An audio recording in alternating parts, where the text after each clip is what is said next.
They may look magnificent just the way they are. Beautiful monuments of gray stone, the color that we're used to seeing, but the stone pyramids in Mesoamerica were originally covered in plaster and then painted, mostly red.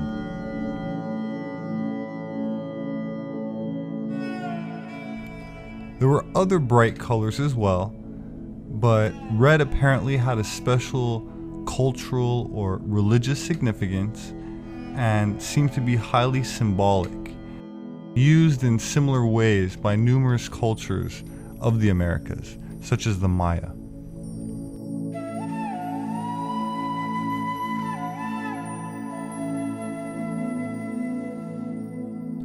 Palenque is an ancient Mayan city located about 500 miles southeast of Mexico City, and archaeological finds indicate that the city was occupied at least 500 BC, but reached its peak in the 7th century AD under the rule of Pakal, also known as Pakal the Great, who came to the throne around 615 AD at the age of 12.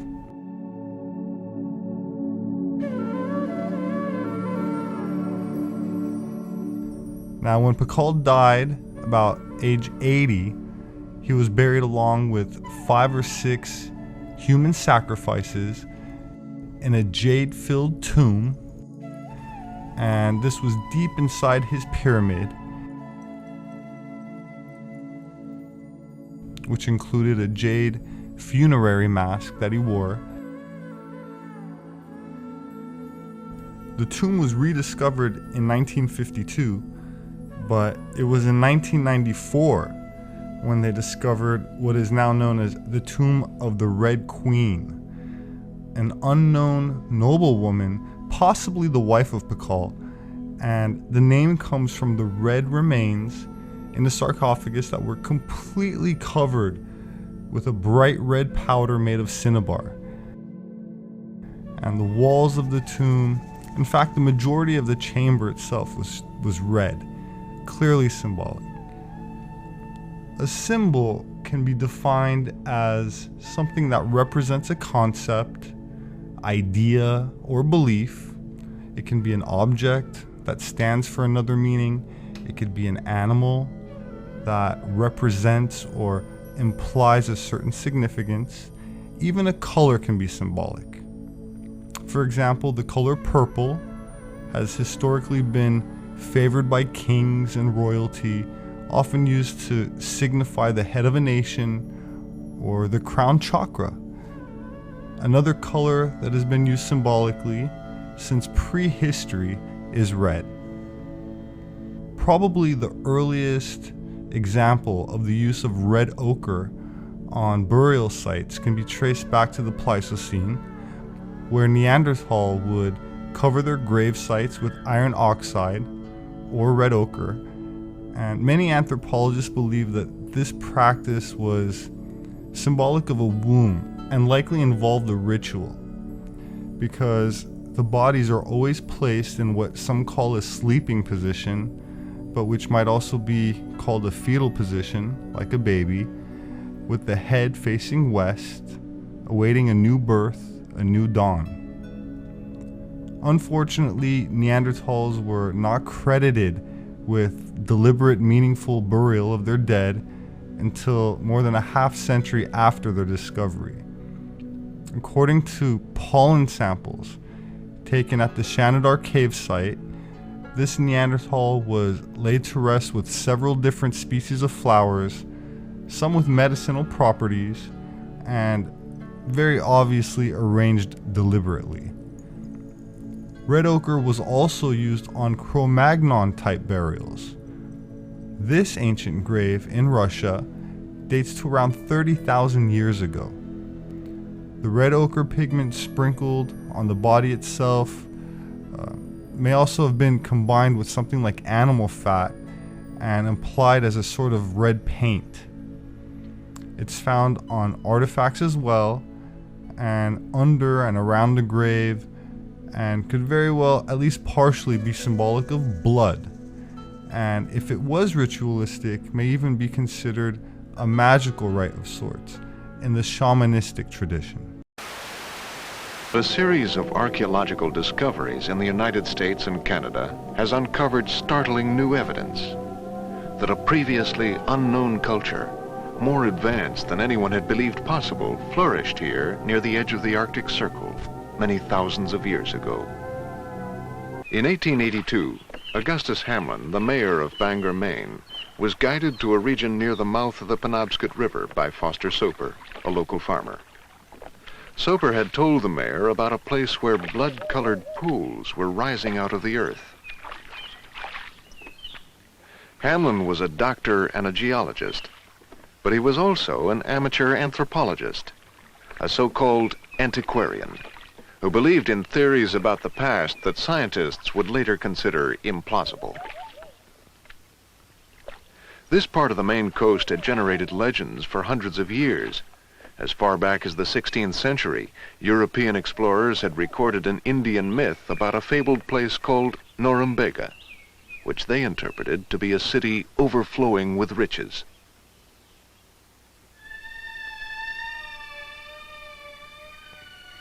This map of 1569 placed Norumbega near the mouth of the Penobscot River. Hamlin had searched, but he never found a trace of a lost city.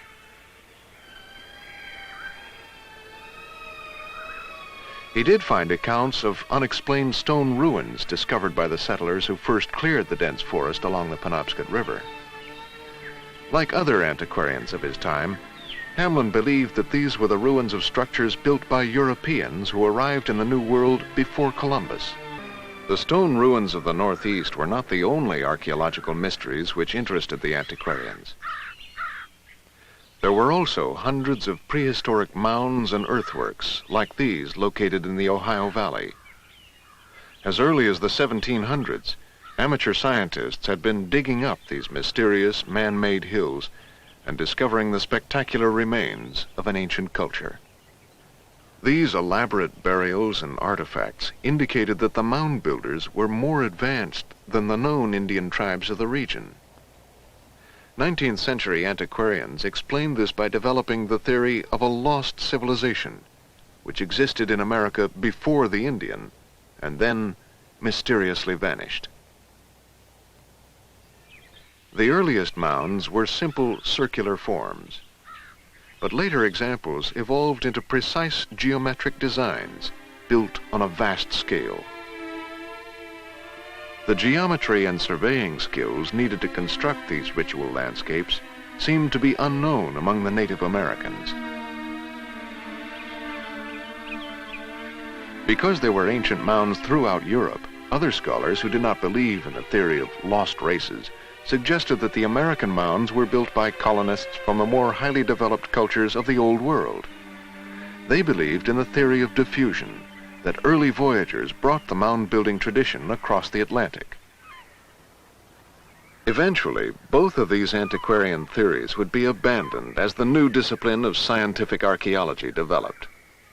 By the mid-20th century, professional anthropologists would firmly deny that ancient people navigated across the ocean, and they would dismiss as well the idea of lost races. But here, in the landscape forming the heart of the old Norumbega myth, Hamlin, the antiquarian, was about to make a discovery which would eventually change scientific beliefs.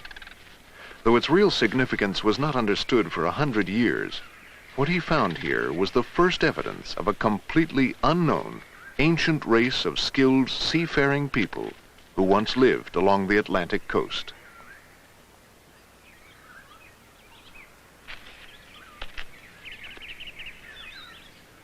As a geologist, Hamlin realized he was looking at a high grade of red ochre, iron oxide. The ochre had been turned up by the plow, and the red pools were formed when it mixed with the night rain. Buried in the ochre, Hamlin found artifacts made of polished stone. He knew that Native American peoples used red ochre for war paint and for their rituals. But what surprised him was the quality and the perfection of the polished artifacts. The stone woodworking tools were honed to a sharpness rivaling a metal blade, and they were far superior to the artifacts found at Indian sites in Maine. Hamlin brought the tools to the Peabody Museum at Harvard, and the search for the mysterious red paint people was taken up by professional archaeologist Charles C. Willoughby. When Willoughby investigated Hamlin's site, he discovered a mound at the water's edge and began a dig that has been called the first scientific excavation in America. Willoughby's careful measurements and drawings revealed that the artifacts had been buried in ritual patterns. He suspected that they were the remains of ancient graves, but he found no skeletons to confirm his theory. He suggested that the graves were so old that the bones had long ago disintegrated in the acidic New England soil. He built this scale model to be displayed at the 1893 World's Columbian Exhibition in Chicago. Along with Willoughby, another archaeologist was presenting his work in the Hall of Anthropology. Warren K. Moorhead became famous when he displayed his discoveries of the Ohio mound builder treasure at the exhibition. He was a self-taught archaeologist whose less than careful excavation methods made him a maverick in the profession's eye. But his uncanny nose for spectacular discoveries made his name a household word. Moorhead was searching for the origins of the mound builders, and he soon became interested in Willoughby's site in Maine. Like Hamlin, Moorhead was impressed by the quality of the tools. The workmanship of the polished stone led him to believe that the red paint people had a highly evolved culture. He sent examples back to museums in the Midwest to be shown alongside the artifacts of the mound builders. By the turn of the century, he had excavated several mounds and ritual sites, both in the hills and along the coast of Maine. Moorhead wrote that in all his explorations he had never examined sites appearing so old.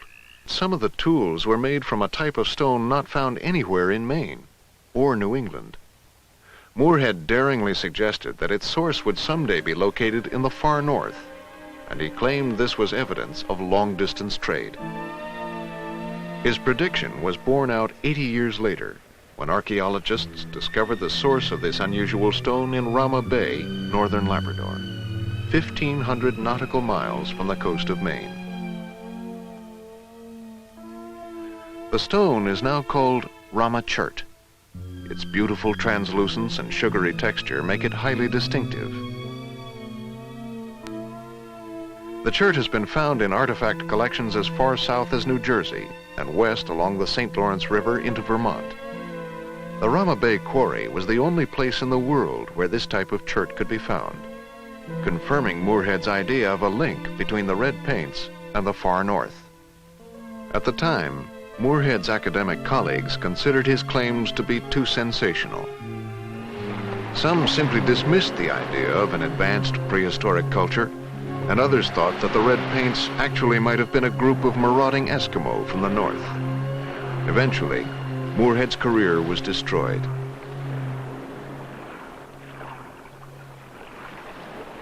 Not surprisingly, the next generation of professional anthropologists avoided the question, and the mystery of the red paint culture was temporarily forgotten. It was not until the 1930s that another major discovery occurred in Maine. This one was found by chance under an Indian shell heap on the edge of Blue Hill Bay. These heaps are the discarded remains of shellfish built up by generations of tribes who returned year after year to harvest the ocean creatures. They have been found in many places along the Atlantic coast. On Blue Hill Bay, red ochre began eroding from the bottom of a heap known as the Nevin site. It was brought to the attention of archaeologist Douglas Byers. The layers of crushed shell formed a calcium-rich mixture that neutralized the acidic soil. At the bottom, Byers found the badly disintegrated remains of full skeletons covered in red ochre, just as Moorhead and Willoughby had predicted. Byers also found bone artifacts with surprisingly beautiful decorations engraved into the surface. No one had expected to find such precise geometric designs among the red paints. But the most surprising discoveries at the Nevin site were toggling harpoons and the remains of swordfish, a deep-water ocean species. These artifacts were the first clue that the red paint people might be a seafaring race. At the time, most of American anthropology resisted this idea. There seemed to be no historical evidence for ocean navigation among the Indians. But then, the next major red paint discovery in Maine occurred on a remote island in Penobscot Bay. In the late 1960s, Dr. Bruce Bork of the Maine State Museum investigated a shell heap on North Haven Island. Near the bottom, he found the remains of a red paint fishing station. The red paint culture predated the mound builder civilizations of the Midwest by more than 2,000 years. And we were surprised to find that most of the bone, or a great deal of the bone, related to maritime activity. Specifically, codfish was very abundant, and very surprisingly, swordfish was tremendously abundant. Now, both these animals, swordfish and codfish, are deep water animals. The people of the Moorhead phase were very skilled at going out and traveling the several miles necessary to get to the ideal hunting and fishing places for these two species. The gouges, which are so prominent in the red paint graves, suggest to us great skill at working wood. And when you combine the evidence we have here for dependence on deep water marine species with the apparent importance or skill in woodworking, the sense then is that these people were maritime hunters who made very competent seacraft. At the same time as Dr. Bork's work in Maine, there was an accidental discovery at the edge of an island in the Canadian Maritimes. Port of Choix is a fishing community in northwestern Newfoundland. In 1968, construction began for a new movie theater on the outskirts of town. A bulldozer cut through a patch of red ochre, and the work was stopped as Dr. James Tuck from Memorial University in St. John's was called in. I came up to see what had been found. It was something that we'd been looking for a long time, because it's apparently the remains of a burial cult that we're interested in. Finally, archaeologists had found skeletons which were preserved well enough to identify, enabling Dr. Tuck to give the red paint people a new scientific name, the Maritime Archaic. Eventually, it turned out to be a site that I guess people had been looking for 100 years. There were red paint cemeteries in Maine, but almost never had there been any bone preserved. The site proved to be over 4,000 years old, about the same age as the sites in Maine. When I first saw them, I couldn't believe they were as old as they were. The preservation was almost beyond belief. They looked fresh and new and covered with red ochre. When we completed our analysis of the Port of Choix material, we had for the first time a real good look at the sophisticated sea mammal hunting technology, or sea hunting technology, that these people had. Their weapons included toggling harpoons and barbed harpoons. These were used to harpoon sea mammals. The polished slate and bone lance points were probably used to dispatch sea mammals, seals and walrus and so forth. There were specialized fish spears, things called lysters, and a very sophisticated and well-developed technology for exploiting the resources of the Gulf of St. Lawrence. The spiritual beliefs of the Maritime Archaic were shaped by powerful forces in the natural environment. Anthropologists use the term shamanism to describe the religion of hunting cultures around the northern globe. Shamanism is not so much a formalized religion, but a way of relating to the spirits of nature. To the shaman, each particular object, animal, and place has a spiritual identity, and the shaman communicates with these forces through a state of trance, often experienced alone in the wilderness. This altered state of consciousness is brought on by starvation, physical exertion, or psychoactive substances. The ritual is often accompanied by drumming, chanting, and dancing. The shaman gains intuition and uses it to guide the community, curing illness, and ensuring success in hunting and war. These spiritual techniques have existed for thousands of years and have been documented into modern times. This 16th century European print of a sorcerer in a trance was one of the first visual records of native life on the Atlantic coast. 400 years later, anthropologist Franz Boas documented a similar event when he filmed this northwest coast shaman for his study of ritual gestures. Dr. William Fitzhugh of the Smithsonian Institution has himself been exploring the coast of Labrador, searching for the northern limits of the Maritime Archaic. If remains of the red paint people could be found here, it would confirm that the Maritime Archaic were skilled long-distance navigators. In 1980, on the desolate beaches of Nuliak Cove, Dr. Fitzhugh found what had eluded every other researcher for 100 years: the remains of red paint house foundations. Nuliak is the largest settlement location that we have found, and I expect it's very near the northern limit of this culture. The reason that they were able to live so far north in an area that's pretty harsh with very rigorous winters and ice cover on the sea for 8 months of the year at least is because of very intensive maritime adaptation. It's a type of adaptation which probably extended with variations into New England, but yet there was a homogeneity to the style of life, a kind of a similarity certainly in the ceremonial cultures, to some extent in artifact forms, which bound this entire area of the Northeast, all the way from north of the forest fringe down into the temperate zones. And it's been a puzzle for archaeologists because they could not understand the complexity, the burial ceremonialism, the rather elaborate artifact types in terms of a typical northern Indian way of life, something characterized by Algonquin culture, by Montagnais, Naskapi Indians, and the Indians we know ethnographically from this area, who traveled in small bands, who hunted caribou, but never got into this intense kind of life which we see indicated by the Maritime Archaic. The Smithsonian crew began by excavating a small stone mound, which was the first clue that the red paint people had occupied the site. The whole floor is just covered in red ochre. Generally it's found right in the bottom of the deposit, but probably extends up out of the pit over here a ways.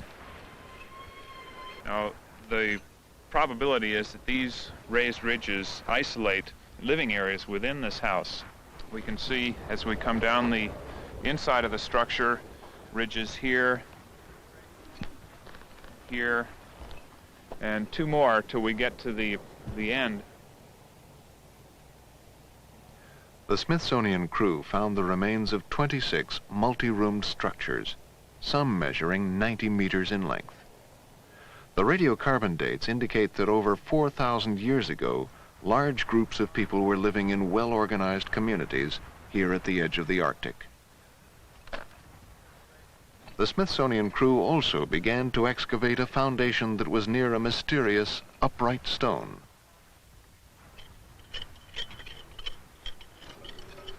This is a typical deposit containing fire-cracked rock, chips of ramachurt, fragments of tool-making activity, pieces of broken tools that have been burned in the fire, charcoal flecks, red ochre.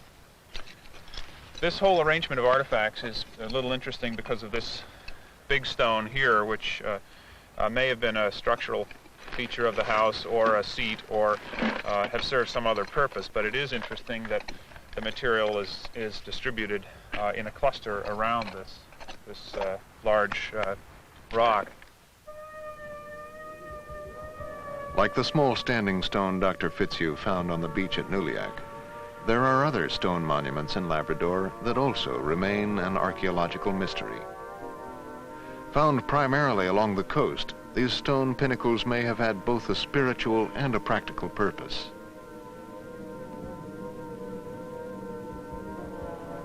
Some are single slabs propped into vertical position, and others are cairns built up with smaller boulders. The Eskimo refer to these monuments as inukshuks. Their traditions say that the stone markers point the way to settlements. Boat pilots can navigate along the coast by using a simple technique of alignments and angles to identify their positions offshore. These basic principles of geometry may have been developed thousands of years ago by the first cultures adapting to the sea. The technique is still useful today, especially in the far north, where modern navigational instruments are not always trustworthy.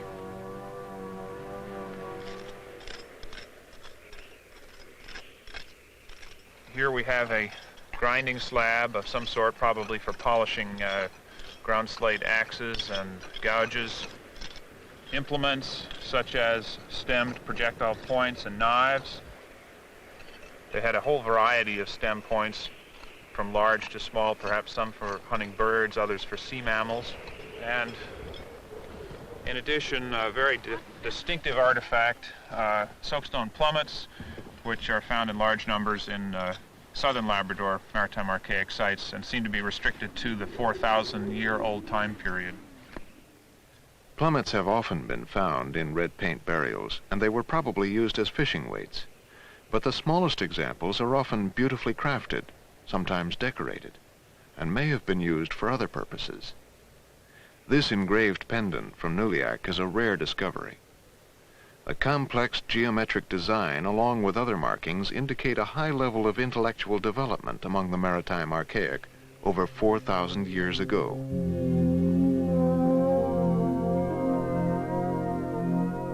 The surprising discovery of this advanced sea culture living in North America has encouraged fresh comparisons with the ancient sea peoples of Northern Europe. The shores of Scandinavia have supported maritime cultures for thousands of years. This fact has been recognized by European archaeologists for decades. In Norway, Professor Paul Simonsen of the Tromsø Museum has studied the remains of cultures that once lived above the Arctic Circle. At the very beginning of human habitation after the Ice Age, up here, people came along the coast simply because the whole of the inland still were covered by the ice sheets. It's impossible to imagine people walking up along the Norwegian coasts because of the fjords and because of the ice. So it's absolutely necessary that they had a boat and were in some way adapted to the sea. Like the house foundations at Nuliac, the remains of these Stone Age dwellings at Varanger Fjord were also raised above the present shoreline by geological forces. The site was discovered in the 1930s, and Professor Simonsen began his excavation of the structures in the early 1950s. On some dwelling places you have fish bones of deep sea fishes, and on the same places you have very large and heavy sinking stones, meaning that they could fish up to perhaps 100, 120 meters deep. In North America, use of the plummet vanished with the mound builders, but in Europe it evolved as a mariner's tool. This 16th century print shows how the weight attached to a line was used to determine the water's depth. Eventually, the plummet became a basic element of navigational and astronomical instruments. Along with the sea hunting equipment, Professor Simonsen's crew also recovered beautiful tools made out of polished slate. During the excavations of the 30s, Norwegian anthropologist Guttorm Jessing was the first to recognize that the tools were very similar to examples from North America. He wrote, "Nowhere on the globe are there to be found remains as closely related as those of Norway and the coast of Maine." During World War II, Jessing retreated to his office to work on a theory suggesting that these cultural developments spread in the far north by diffusion. More important than tools, Jessing identified what he believed to be deeper connections between the spiritual beliefs in both hemispheres. For example, this engraved bone from Norway has a geometric design created by mapping out an alignment of dots and then connecting them to form a straight line. This same technique of aligned dots was also used to engrave the decorations on the bone daggers found at the Nevin site on the coast of Maine. These traits, which are very, very alike, are not only traits for practical purpose. They are ornamentation, they are patterns, they are spiritual things. Along with the artwork, Jessing carefully studied the spiritual traditions of northern cultures. This archival footage of a Lappish shaman was filmed in the Norwegian Arctic. It shows a ritual involving a standing stone which may be thousands of years old.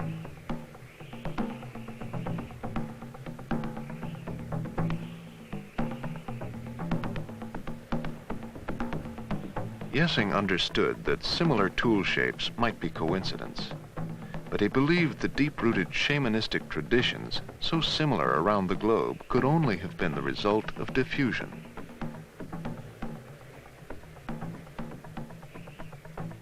At first, Jessing's theory of land diffusion was widely hailed by his colleagues. It seemed to finally explain the extraordinary similarities which existed among the circumpolar cultures. Thousands of years ago, there was a channel where these yellow flowers now bloom. On the hills that surrounded the water, they discovered 19 burials. Radiocarbon dates indicated that the graves were over 7,000 years old, 3,000 years older than the Maritime Archaic sites found in North America. Some of the burials may have been ritual sacrifices. This woman wore a large necklace of teeth to her grave. A small child, perhaps her own, was placed at her side. When the woman and child were first discovered, they were covered with red ochre. A round, polished stone lay near the woman's fractured skull, and a knife blade rested at the midsection of the infant. In all these burials, we find the red ochre. That, of course, has been open to a lot of speculation what the meaning of the red ochre, how that should be understood. The use of red ochre goes back at least 75,000 years into early Neanderthal times, but the existence of red ochre cemeteries is especially prominent among seagoing peoples. Like the Maritime Archaic burials in North America, the red ochre cemeteries of Europe are found along the shore. In 1927, here on the island of Tevyac, just off the coast of Brittany, French archaeologists Martin and Saint-Just-Péquart discovered red paint burials near the bottom of a shell heap. Like Vedbeek, the Tevyac cemetery proved to be over 7,000 years old, and the burial rituals were similar. But what was unusual about Tevyac was that several of the burials had been placed in small stone structures beneath the shell mounds. The Péquarts believed that these might have been early examples of the mysterious stone megaliths left throughout northern Europe and the British Isles by an unknown ancient people. The megalith builders of Europe, like the mound builders of America, were often considered a lost race by 19th century antiquarians. The Péquarts suggested that the red paint people of Tevyac were the ancestors of the megalith builders. At the time, their idea was considered too radical. Most anthropologists believed that the chambered mounds and alignments of standing stones had been built by Neolithic farming peoples of a much more recent time period. But further north, along the rocky coasts of western Sweden, conditions made it necessary for the ancient inhabitants to live primarily by fishing, not farming. Cambridge University archaeologist Graham Clark has studied these ancient maritime peoples. His research also suggests that the early megalith builders were a seagoing culture. And it's interesting that among quite a number of maritime sedentary dwellers, we find the appearance of quite elaborate tombs, something which until recently we'd always thought of as being a special feature of Neolithic man, Neolithic and later societies. For example, we have stone cairns in the Maritime Archaic context of Labrador, dating from several thousand years before Christ. One of the first things that attracted me to this site was the boulder constructions in a roughly circular arrangement. This was suspected as a burial, And we've now opened up the center of the burial feature, revealing a pit about 2 meters in diameter, filled with dark humus-stained earth, flakes of ramachurt, bits of mica, and other signs of cultural activity. This ochre stain, a little bit of ochre stain down here. You can be beginning to get down onto the bottom. So I suspect maybe when we get down below this layer of slabs, we might come down on top of the feature. Have there been any flakes or charcoal flecks or anything like that? There's flakes mixed in the burial fill, but no charcoal yet. So how much deeper? Good luck, boy. I don't know. And over here, on the east side of the mound, there is a crypt of some sort, a chamber built out of stones in a rather unusual way for maritime archaic culture. We've never seen anything like this before. It is very unusual in this lintel stone on top of these carefully chosen flat rocks. And of course it's an interesting fact that if you plot the distribution of megalithic tombs on a map, you will find a large proportion of them on or very close to the coast. This, in the past, was interpreted in terms of diffusion, but it is equally possible that such megalithic structures were built by people whose economy was based fundamentally on fishing, not on farming. The stone ruins along the Atlantic coast have remained a provocative problem in human prehistory. But Professor Clark's work suggests that a new understanding of these early maritime cultures may offer answers in the future. Over 7,000 years ago, these early seagoing people may have been the first highly evolved civilization to inhabit the European coast. Across the Atlantic, where the awareness of an ancient maritime culture along the northeast coast is a brand new idea, the phenomenon of the red paint people may also help to explain the antiquarian mysteries of the New World. As researchers discover more about the Maritime Archaic, they are beginning to realize that these early sea peoples may have left a legacy with far-ranging effects on the development of Indian cultures in the Northeast. Scientists are unsure of where the Maritime Archaic tradition began, but the earliest evidence has been found here on the coast of Labrador. When the French fishermen settled here in the 17th century, they named this bay L'Anse Amour, the Bay of Death. The name gradually changed to L'Anse Amour, the Bay of Love. Ironically, the primary attraction of L'Anse Amour today is this burial mound. Excavated by Dr. James Tuck and Professor Robert McGee, the site proved to be one of the most important maritime archaic discoveries in North America. When we first came, we saw only a corner of it that had been exposed by this road construction and subsequent erosion. We excavated the mound in quadrants, and near the center there was a rectangular stone cyst made of upright stones. We were a little disappointed because there was no skeleton nor any artifacts in there, a little bit of red ochre. But when we dug below the cyst, just to make sure there was nothing there, we were really surprised to find the skeleton of a child about 12 or 13 years old, buried face down, head to the west. We don't know if it was a male or female because it was too young to be able to tell. It's an unusual burial, especially for so much time and effort and expense to have been lavished on a young child. It might be that these are not quite so much, or not entirely for the disposal of the dead, but represent as well renewal rights for the community, holding the community together. A large flat rock lay across the burial, and ritual fires had been set due north and south. The charcoal samples were radiocarbon dated to about 7,500 years ago, making this the earliest known maritime archaic burial site in North America. The almost identical dates in both Europe and America were a surprise to scientists. Previous theories about cultural development, from the antiquarians to Yessing, were based on the assumption that diffusion had to originate among the more advanced races of Europe. But this new evidence suggests that cultural development may have been parallel on both sides of the Atlantic over 7,000 years ago. The evidence also compels diffusionists to ask whether these ancient ceremonial traditions were once carried from North America to the shores of Europe, along the prevailing northern route of the Gulf Stream. The L'Anse Amour burial is also an important clue to the mystery of the mound builders in North America. It predates the mounds of the Midwest by more than 5,000 years.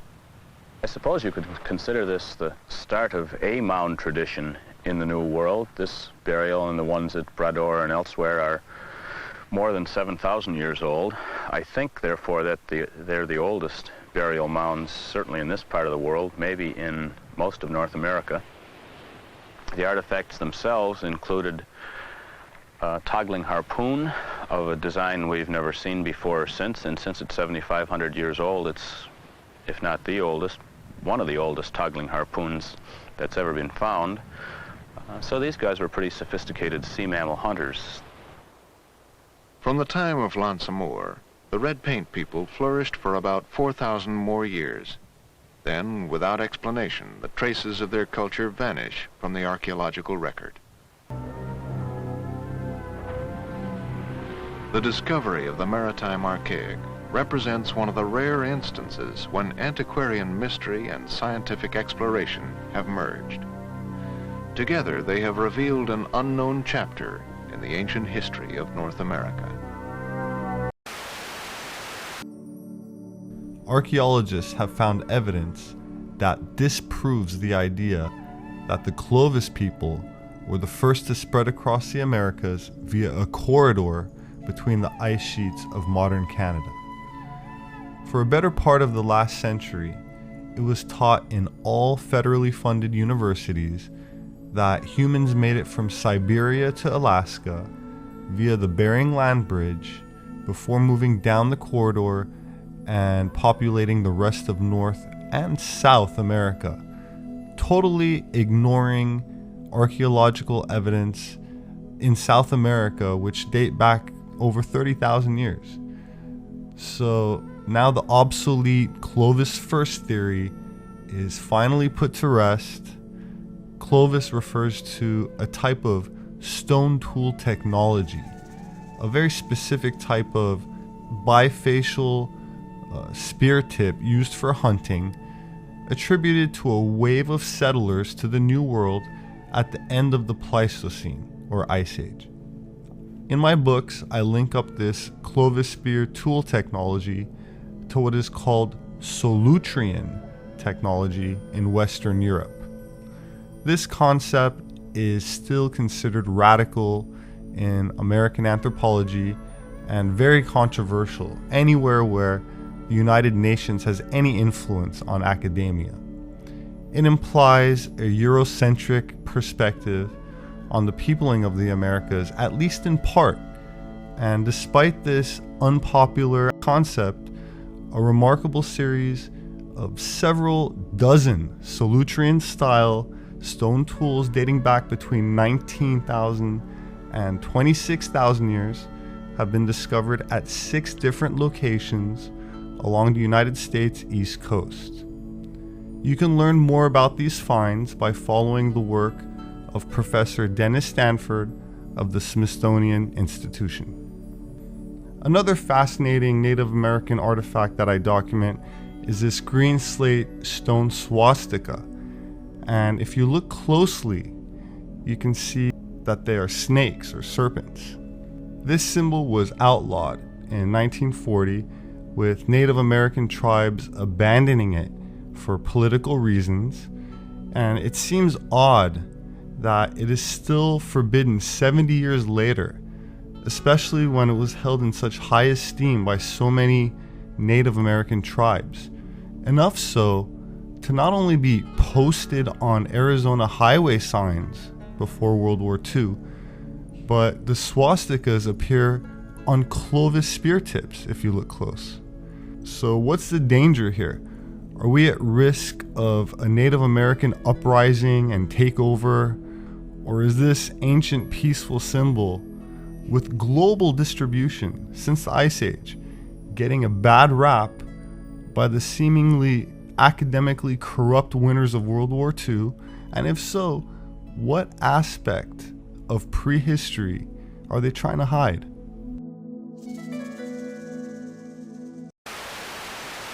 A mummy 3 times older than King Tut has been discovered in the Nevada desert.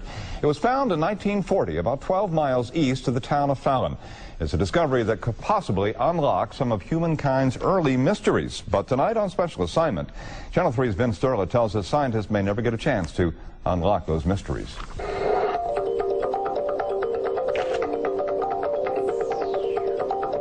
The excavation with your arms, your shoulders. Outside of Fallon, Nevada, the curious have come to learn more about an ancient society of people who once called this cave home. Not far from this cave, a mummy has been discovered. A mummy that may reveal the secrets of an even older society, one that dates back to the dawn of civilization. This is extremely significant. This is unprecedented. We haven't had a find of this importance in my lifetime. One thing that makes the mummy, known as the Spirit Caveman, so important are these fine hand-woven fabrics discovered at the burial site. These textiles represent an extremely sophisticated ability to weave fabric by hand in a time where we didn't realize that people were doing that before. The mummy was discovered tightly bound up in this matting. Out of respect for the dead, this photograph and this drawing are the only 2 pictures scientists will allow to be publicly displayed. Recent tests reveal that the mummy is 9,000 years old. That's 3 times older than any other mummy yet discovered in North America. That news has stunned archaeologists. Scientists can get that information by studying the mummy's DNA. That requires cutting a small piece of tissue from the body. That it shouldn't be done. And that, says Paiute Shoshone tribal leader Alvin Moyles, is desecrating the dead. But scientists claim that the mummy is so old that he couldn't possibly be related to the Paiute Shoshones, that the mummy's tribe was here thousands and thousands of years before anybody else. They do not appear similar to any living Native American in North America. They have receding cheekbones, narrow face, long face. Some Indians have some of those traits, but as a group, those are Caucasoid traits. The 2 sides are now caught in a catch-22. One way to prove kinship is through the DNA test. But the tribe doesn't want that because it would require further disturbance of the remains. Whether or not scientists ever get to study the mummy is a matter for the U.S. government's Bureau of Land Management to decide. The DNA evidence would be definitive. Until a decision can be made, the mysterious Spirit Cave mummy will remain trapped in limbo. Yeah, he's kind of in legal, spiritual, ethical limbo. In Carson City, Nevada, Vince Sturla, Channel 3 reports. Even mummies can't avoid the law and bureaucracy, it appears. Many archaeologists agree it's entirely possible the mummy is not related to any existing tribe in North America. Yeah, it sounds like the mummy predated most of the Indian tribes from that part of the country. While 1492 is probably most famous as the year given for when Christopher Columbus sailed the ocean blue, it was also a time of great change in Europe, where Jews were facing a choice of mass conversion, expulsion, or worse, a time historically known as the Spanish Inquisition. It seems much of the history we were given about Columbus and the peopling of the Americas is false.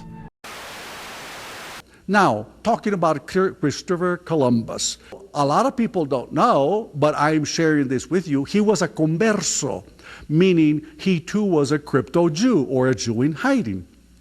It so happens that the majority of the passengers on La Niña, La Pinta, and La Santa Maria, his fleet of ships, were of our kind of surname. What kind of surname? Hispanic surname, Spanish surnames. We are the descendants, many of you are descendants of the secret Jews of Spain. That's the crypto-Jews I'm referring to. But what did the elite members of the occult think about this, such as Manly P. Hall, honorary 33rd degree Freemason?